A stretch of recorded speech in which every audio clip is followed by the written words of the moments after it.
भी इस कोर्स में ज्वाइन कर सकते हैं, MBBS भी ज्वाइन कर सकते हैं, इसमें BUMS यूनानी पद्धति वाले भी ज्वाइन कर सकते हैं, आयुर्वेदिक वाले भी इसमें ज्वाइन कर सकते हैं। इसीलिए कि अगर ये डॉक्टर समुदाय अगर इसमें जुड़ जाते हैं तो अक्सर डॉक्टर्स जो है वो मेडिसिन के माध्यम से ट्रीट करते हैं, लेकिन अगर ये DNH कर लेते हैं तो उसके पास एक्स्ट्रा गुण आ जाएगा, एक्स्ट्रा नॉलेज आ जाएगा कोई भी फूड मटेरियल्स का जो हम लोग अपने किचन में खाते हैं, अपने सब्जी में, अपने बगीचे में लगाते हैं। वो भोजन का जानकारी मिल जाएगा कि किस डिजीज़ के लिए कौन सा भोजन जरूरी है, तो वो कैटेगराइज कर पाएंगे फ्रूट को, वेजिटेबल्स को, चावल को, रोटी को, इसको कैटेगराइज कर देंगे और पार्टिकुलर टाइप ऑफ डिजीज़ में जो है वो पार्टिकुलर टाइप ऑफ फूड्स का ही इस्तेमाल करने के लिए अपने पेशेंट को वो सलाह देंगे। तो उन सभी के डॉक्टर्स के लिए, चाहे वो होम्योपैथिक हो, चाहे वो MBBS हो, चाहे वो यूनानी पद्धति से BUMS हो या BAMS हो, तो सबके लिए इम्पोर्टेंट है। ये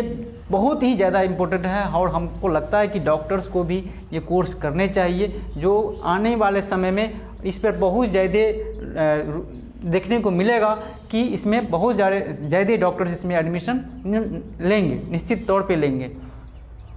तो इसमें तो भोजन के माध्यम से पोषण, जो लोगों का जो पोषण लेवल है, उसकी जो न्यूट्रिशनल लेवल है, वो न्यूट्रिशनल लेवल बढ़ा के जो हम डिजीज़ को क्योर कर सकते हैं। तो जो 12th पास है या कोई भी डॉक्टरी प्रोफेशन से जुड़े लोग हैं वो एडमिशन ले सकते हैं। BSc होम साइंस जो है, BSc होम साइंस जो न्यूट्रिशन एंड डाइटिक्स से जिसका मेन पेपर रहता है, तो अगर वो है तो वह भी BSc होम साइंस ज्वाइन करने से पहले ये DNH कर लेंगे तो उसको ज़्यादा अपने करियर में संभावनाएं मिलेगी, तो ये कर सकते हैं। साथ ही साथ जो व्यक्ति इग्नो से MSc DFSM एक कोर्स होता है, दिख नहीं रहा इसमें, DFSM MSc master of science in dietitian and food service management. तो आप अगर डाइटिशियन का कोर्स करना चाहते हैं इग्नो से, तो वो डाइटिशियन के कोर्स करने में जो एक न्यूनतम योग्यता है कि आप साइंस से अगर हैं या फिर डॉक्टरी पढ़े हैं, तो आपके साथ एलोंग विथ DNH आपके पास DNH का कोर्स होना चाहिए। जैसे CFN भी है, लेकिन CFN ज़्यादा इम्पोर्टेंट नहीं होगा, DNH ज़्यादा इम्पोर्टेंट होगा। कि कल हो के अगर आपको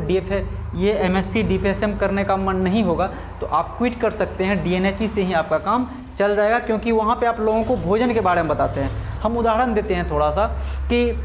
जो डायबिटीज़ वाले लोग हैं उसको चावल खाने की नहीं देते हैं परमिशन, और लोग बोलते हैं कि आप चावल खाइए लेकिन कम मात्रा में खाइए। तो क्या उसको फल कौन सा देना चाहिए, कितनी मात्रा में देना चाहिए, रोटी कितना मात्रा में खाना चाहिए, एक्सरसाइज उसके लिए कौन सा इंपॉर्टेंट है, उसके साथ जो है हाई BP वाले के लिए क्या डाइट चार्ट होना चाहिए, उसके बाद जो है पतले दुबले लोगों के लिए क्या डाइट चार्ट होने चाहिए, लीवर से जूझे लोग जो लीवर से प्रॉब्लम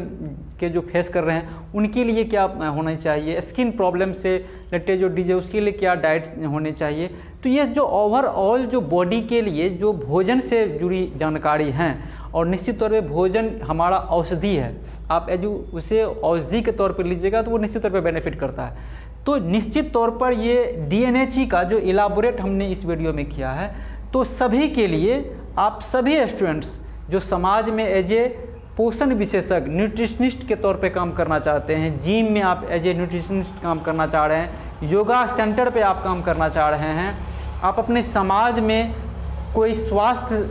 चीज़ों से जुड़े हुए हैं, हेल्थ केयर डिपार्टमेंट से जुड़े हैं, MBBS हैं, BHMS हैं, BUMS हैं, या आप कोई हॉस्पिटल में से जुड़े हुए हैं, तो पेशेंट आप हम सब का जो ज़्यादा योगदान रहता है कि हमारा उद्देश्य रहता है कि हमारा समाज स्वस्थ रहे, तो निश्चित तौर पे उसे कोई बीमारी हो नहीं, और बीमारी जो है भोजन की कमी, कोई पोषक तत्व की कमी की वजह से बीमारी हो जाता है। तो पोषक तत्व जो है उसको भोजन से ही मिलेगा, और भोजन की सही जानकारी उसे दिया जाए तो निश्चित तौर पे DNH जो है वो करना चाहिए। और जुलाई